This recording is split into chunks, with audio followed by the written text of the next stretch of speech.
Les aînés occupent une très grande place dans la société, autant par leur nombre que par toute la richesse qu'ils apportent à la collectivité. Mais le vieillissement de la population vient aussi avec certains défis. Au Centre du Québec, nous avons une très grande chance. Nous pouvons compter sur le Centre collégial d'expertise en gérontologie et son gérontopôle qui mène des projets de recherche sur le terrain pour répondre aux différents besoins. Marie-Ève Bédard, la directrice, et Roxane Leboeuf, qui gère le gérontopôle, nous expliquent. Vieillir, parlons-en.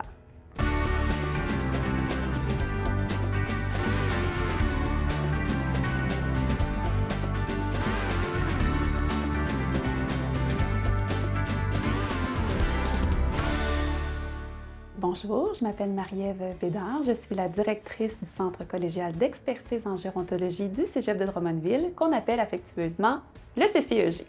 Puis ce que je fais, donc je suis directrice du centre de recherche, alors je vois vraiment mon rôle comme celui d'une facilitatrice. Je fais en sorte que mes collègues puissent pleinement réaliser leur potentiel, leurs projets avec et pour les personnes aînées et les organisations qui œuvrent auprès d'elles.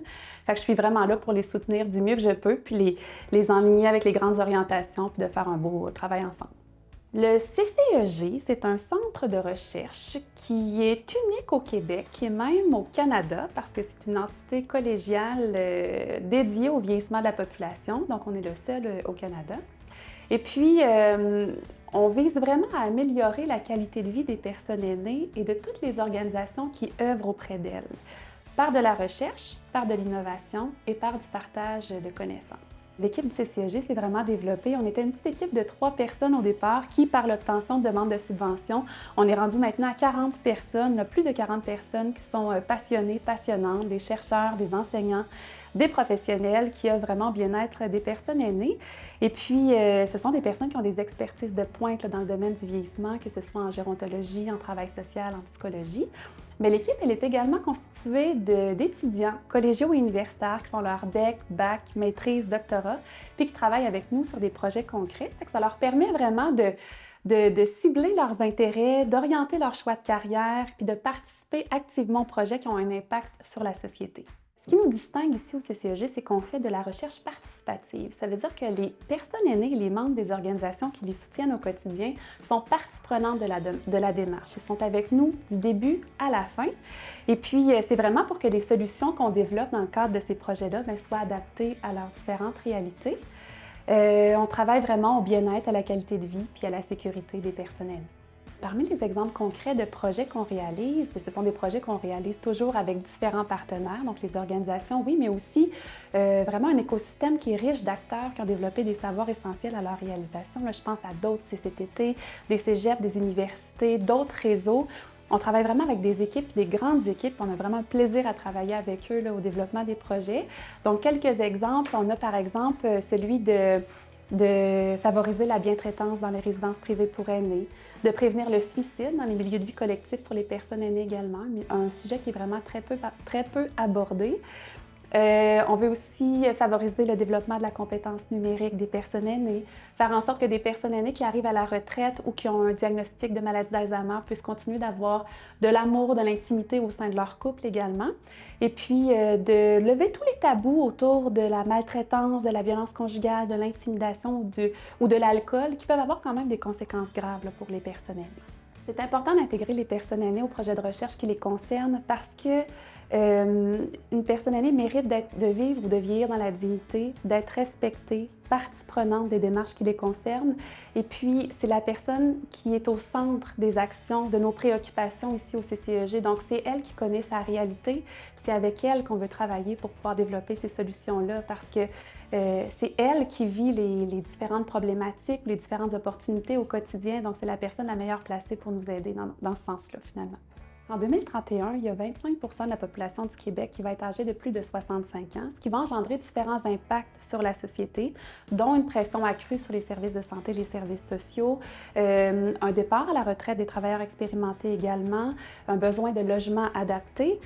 Mais le vieillissement de la population engendre aussi de nombreuses opportunités. Donc, de valoriser la place des personnes aînées, de favoriser les innovations. Et c'est là que les personnes aînées doivent avoir la chance de demeurer partie prenante de ces défis pour qu'on arrive à des solutions, des innovations qui vont répondre directement à leurs besoins. Donc, c'est là que le CCEG a une force majeure, c'est d'intégrer ces personnes-là dans les projets pour des solutions qui vont être adaptées à leurs besoins, finalement.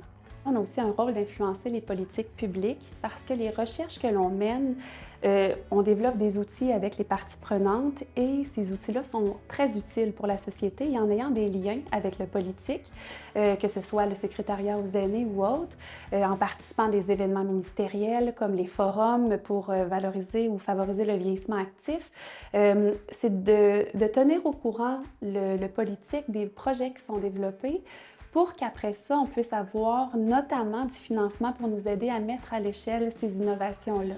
Évidemment, on fait de beaux projets au CCEG, puis on souhaite que ces projets-là servent dans la communauté, donc qu'ils soient connus.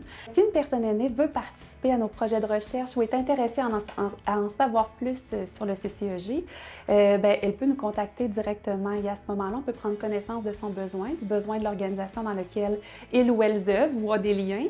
Puis après ça, on peut voir qu'est-ce qu'on peut construire ensemble en ralliant des partenaires avec lesquels on peut travailler pour développer la solution qui va permettre de répondre à ce besoin-là. Bonjour, mon nom est Roxane Leboeuf, je suis la responsable du Gérontopôle. Le Gérontopôle, qu'est-ce que c'est? C'est une initiative qui est portée par le Centre collégial d'expertise en gérontologie du Cégep de Drummondville, en collaboration avec la Ville de Drummondville, qui offre un soutien financier pour démarrer les activités, en collaboration aussi avec des acteurs régionaux comme la MRC Drummond et des acteurs économiques comme Drummond Économique.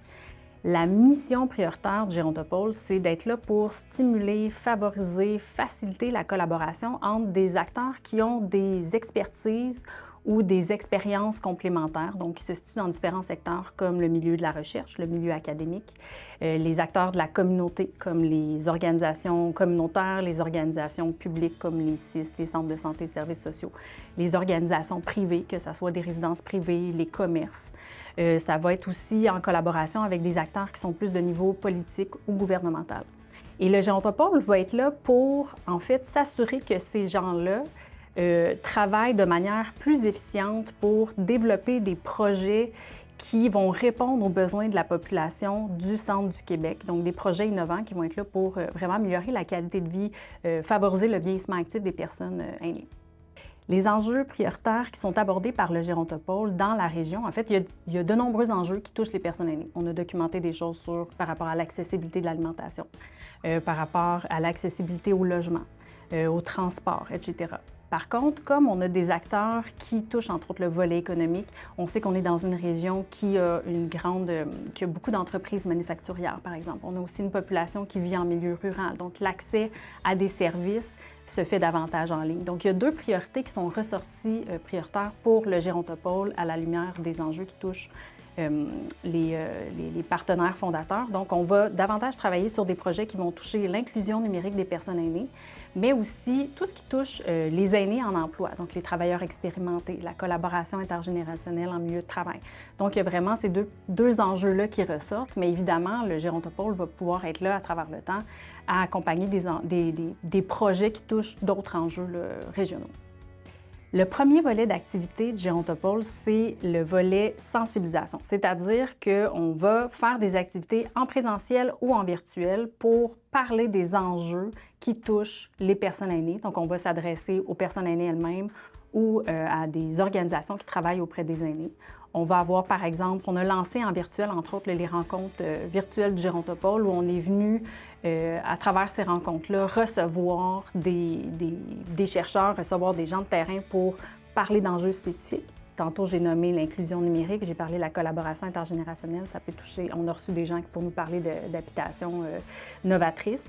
Et à travers ces rencontres-là, mais les gens vont aussi nous parler là, des projets qui sont en cours pour répondre à ces enjeux-là.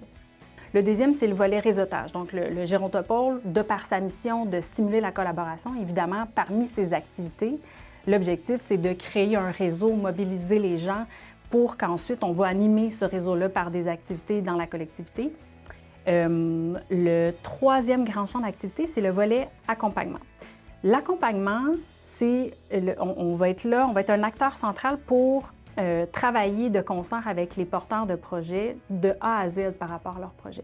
Donc, ça peut être offrir du soutien conseil, ça peut être faciliter l'accès à des ressources, trouver les bons partenaires pour travailler sur un projet. Donc, par exemple, on a un organisme communautaire qui veut développer une formation pour aider les aînés justement à développer leurs compétences numériques, mais eux, ils ont l'accès facilité à la population aînée, mais ils ne sont pas experts du développement de contenu, ils ne sont pas experts du développement technologique. Donc, le Gérontopôle va être là pour dire, bien écoute, moi, dans mon réseau, j'ai telle entreprise qui peut apporter ce volet-là, qui a déjà fait des projets là-dessus.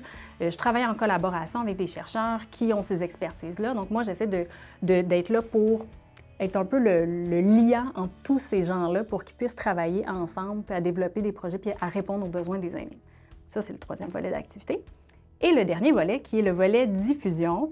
Donc, évidemment, on veut faire profiter au plus grand nombre possible de ces innovations-là qui ressortent. Donc, évidemment, en priorité, il va y avoir la diffusion des projets que le Gérontopôle va avoir accompagnés, mais comme j'en ai déjà parlé avec les rencontres virtuelles, au Québec, il y a énormément de projets innovants qui peuvent inspirer les acteurs dans la région du centre du Québec. Donc, c'est sûr que moi, mon objectif, c'est aussi de faire valoir ces innovations-là. Donc, ce volet de diffusion-là est très, très important parce qu'en même temps, on veut savoir ce qui se fait ailleurs pour voir est-ce qu'on pourrait l'appliquer chez nous, est-ce qu'on peut l'adapter. Puis en même temps, s'il y a déjà quelque chose, on ne va pas réinventer la roue, on veut partir de ce qui se fait déjà pour aller plus loin. Donc, il y a ce volet-là qui est très important pour le Gérontopôle. Donc, comment les aînés peuvent bénéficier des activités du Gérontopôle? Évidemment, pour les activités qui se font sous format virtuel, ils sont accessibles à tous. Donc, évidemment, ils peuvent participer. D'ailleurs, les gens n'hésitent pas. La façon que les rencontres virtuelles sont construites, j'alloue vraiment juste un 30 minutes de portion aux experts pour qu'ils puissent nous parler des enjeux des projets. Mais après ça, j'essaie le plus possible de laisser du temps aux participants pour qu'ils puissent aborder des aspects par rapport à la rencontre qui les ont davantage interpellés, poser des questions, etc. Puis je le vois à travers les rencontres, les gens sont comme « Ah oui, c'est intéressant de voir que ce projet-là qui existe, moi j'ai envie de démarrer ou de contribuer à ce projet-là. » Donc, ça peut se faire à travers les activités en virtuel parce qu'il y a vraiment une belle place pour que les gens puissent participer. Mais dans les projets d'accompagnement, éventuellement, les gens vont pouvoir aussi ou peuvent aussi, à travers ces projets-là, être interpellés si besoin est pour le partenaire. Donc, d'avoir, par exemple, de collecter le besoin des aînés à qui ils s'adressent. Donc, on pourrait avoir des gens de la collectivité qui participent à des projets qui sont accompagnés par le Gérontopôle. Donc, ça, c'est une autre possibilité. En fait, l'idée des Gérontopôles, ce n'est pas une idée québécoise. C'est un modèle qui a été développé en France. Ça fait déjà 15 ans. Il y en a dans chacune des régions. C'est un modèle qui a été mis sur pied pour justement favoriser la collaboration, recherche, milieu de pratique, économie, les milieux des décideurs publics et bien, ça a fait ses preuves parce que maintenant, c'est répandu dans chacune des régions de la France. Mais au Québec, on est le premier Gérontopôle, même au Canada en fait. Donc le Gérontopôle du centre du Québec, c'est le premier. On est en activité depuis maintenant 1 an. Donc depuis novembre 2024, on a eu un beau lancement avec énormément de partenaires qui sont venus qui ont été très interpellés par ce type d'innovation-là pour favoriser le développement de projets innovants dans la région. J'aimerais que les gens retiennent que la recherche au collégial, c'est une recherche qui est importante, qui est essentielle, avec des projets de qualité qui méritent d'être soutenus au même titre que la recherche universitaire, finalement. Puis je pense qu'on a encore du travail à faire auprès des bailleurs de fonds pour avoir des conditions équitables dans lesquelles réaliser cette recherche-là, parce que les projets ont vraiment un impact sur le bien-être, la qualité de vie des personnes aînées, puis qu'on travaille avec et pour elles aussi. L'équipe dédiée et passionnée du CCEG, ainsi que tous les partenaires, travaillent très fort sur le terrain avec et pour les aînés pour développer différentes solutions. Le but? Améliorer la qualité de vie de nos aînés. Découvrez à travers une série d'émissions réalisées avec Nous TV différents sujets qui nous touchent tous.